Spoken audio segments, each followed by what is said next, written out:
नमस्कार, मैं वेंकटेश शर्मा और आप देख रहे हैं मगध विरासत। हम अभी लारी गढ़ पे हैं। यह अरवल ज़िले के बहुत ही महत्वपूर्ण जगह है।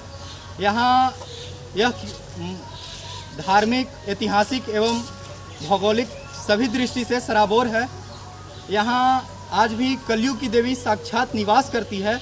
यहाँ का लोगों का मानना है कि जो कोई भी सच्चे हृदय से यहाँ आता है वो खाली हाथ लौटकर नहीं जाता है। यह बात सन 1886 ईस्वी की है। ग्राम नौगढ़ के सोनामती देवी जी का विवाह लारी के नवाब सिंह जी से हुआ। यहाँ उस समय का यह प्रचलन था कि विवाह के बाद लड़की को ससुराल नहीं लाया जाता था। गौना के बाद, गौना जो कि 5 से 10 वर्षों में होता था, हुआ यूँ कि गौना के पूर्व ही नवाब सिंह जी को बीमारी हो गई। उसके जब यह बात सीतामढ़ी देवी जी को पता चली तो वो सारे बंधनों, रीति रिवाजों को तोड़ते हुए वो अपने पति की सेवा में लारी पहुंच गई और उसके कुछ ही दिनों बाद नवाब सिंह जी की मृत्यु हो गई। उनके शव को लारी के निकट जो यहाँ तालाब है वहाँ पे लाया गया और जो सीतामढ़ी देवी जी थी वहाँ श्रृंगार करने लगी।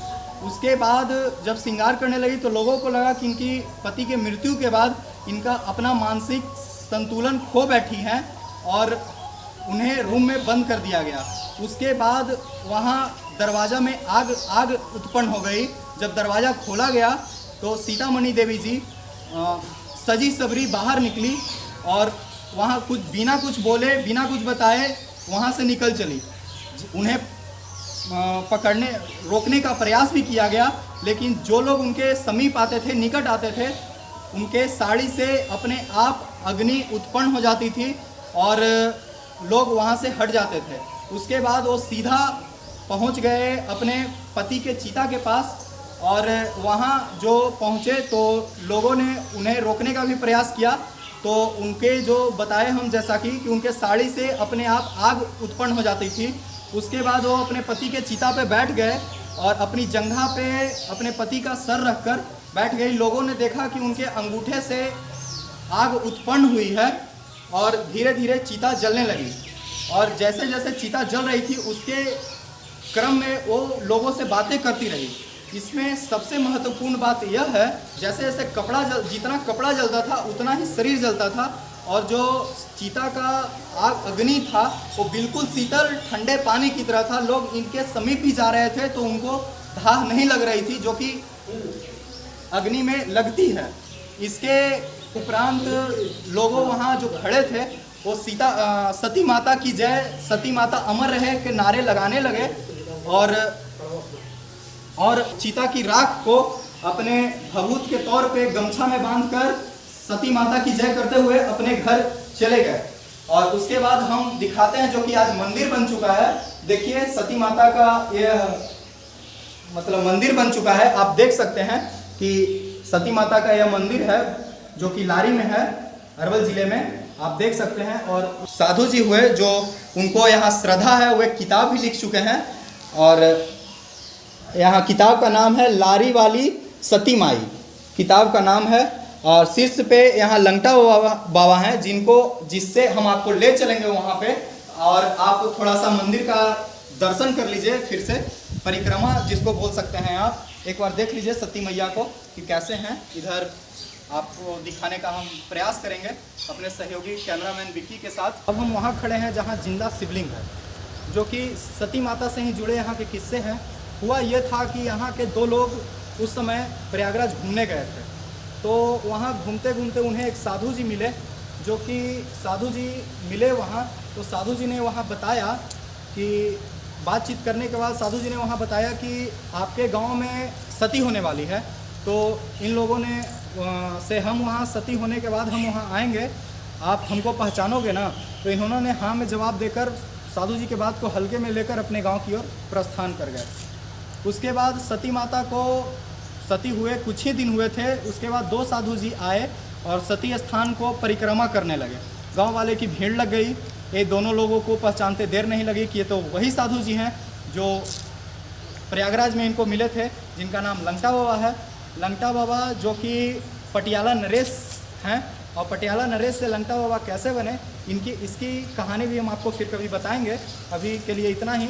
सबसे पहले अब उसके बाद गांव लोगों को जब ये पता चली कि लंगटा बाबा ये ऐसे हैं, तो ये देखिए लंगटा बाबा का फ़ोटो है, मूर्ति है, लंगटा बाबा जी का यह मूर्ति है।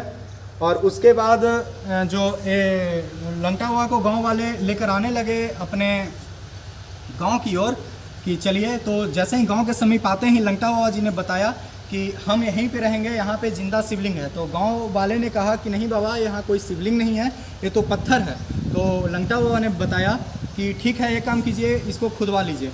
गांव के सभी लोग इसको खोदने में लग गए और जब खुदाई शुरू हुई और खोदते खोदते यहाँ से पानी निकल गया, लेकिन उस पत्थर का कुछ पता नहीं चला कि कहाँ तक है। उसके बाद गांव लंगटा बाबा के गुरु भाई कृष्णा आचार्य जी महाराज, कृष्णानंद जी महाराज गांव वाले के सहयोग से यहाँ मंदिर का निर्माण किया, जिसको आज सतघरवा के नाम से जानते हैं। उसके बाद लंगटा बाबा गया के एक और मंदिर है, लीजिए यहाँ माता रानी का मंदिर है, आप देख सकते हैं। उसके बाद जो लंगटा बाबा का है कि गया के समीप कपिलधारा में अपनी समाधि ले ली। और हम आपको अब जो जिंदा शिवलिंग के बारे में जो बताए हैं वहाँ पे आपको हम लेके चल रहे हैं। आइए हमारे साथ, जो कि हम आपको बताएं कि यहाँ जिंदा शिवलिंग है। आइए देख लीजिए कैसा है। तो ये आप देखिए कि यहाँ ये देखिए आप, जो कि ये जो शिवलिंग है वो मंदिर बनाया हुआ है आज, जो कि नीचे से काफ़ी ऊपर 10 फुट की ऊंचाई पे ये मंदिर बना हुआ है। और ये मंदिर से करीबन 2-3 फुट ऊंचा है, मतलब 13-14 फुट की ऊंचाई पे ये शिवलिंग है। गांव से 13-14 फुट की ऊंचाई पे शिवलिंग है। यहाँ ऐतिहासिक जगह पे पहुँच चुके हैं जहाँ मौर्य वंश का किला है। और ये जो आप लारी गढ़ देख रहे हैं, ये पूरा लारी गढ़ है। अपने कैमरामैन सहयोगी से हम आग्रह करेंगे कि पूरा दिखा दें लारी गढ़ को। और ये जो आप बिल्डिंग देख रहे हैं लारी गढ़ पे बना हुआ, इसको आर्बिट्रेशन हॉल कहा जाता था, लेकिन यहाँ के जो लोग हैं इसको बंगला के नाम से जानते हैं। और जिसका 1912 ईस्वी में इसको बनवाया गया था। यहाँ के जो जिलाधिकारी हैं, मतलब तत्कालीन जिलाधिकारी जो थे अंग्रेज JR बिट्टो जी ने इसका उद्घाटन 1912 ईस्वी में करवाया था। जब बिहार, बंगाल, उड़ीसा, झारखंड सब साथ में थे, तब ये बिहार का प्रथम पंचायत भवन बना था। यह आप देख सकते हैं, इसको हम आपको इसकी तरफ लेकर चलेंगे। जब इसकी हालत एकदम जर्जर हो चुकी थी, उसके बाद यहाँ का माननीय सांसद डॉक्टर अरुण कुमार जी ने इसको फिर से इसका कॉन्ट्रैक्ट दिया और इसको संचारित रूप ढंग से इसको करवाया। अब आप देखिए ये जो बिल्डिंग है वो कुछ मतलब बहुत हद तक ठीक है। इसकी संरचना कर दी गई थी, उस वजह से माननीय सांसद डॉक्टर अरुण कुमार की वजह से आज ये ठीक है।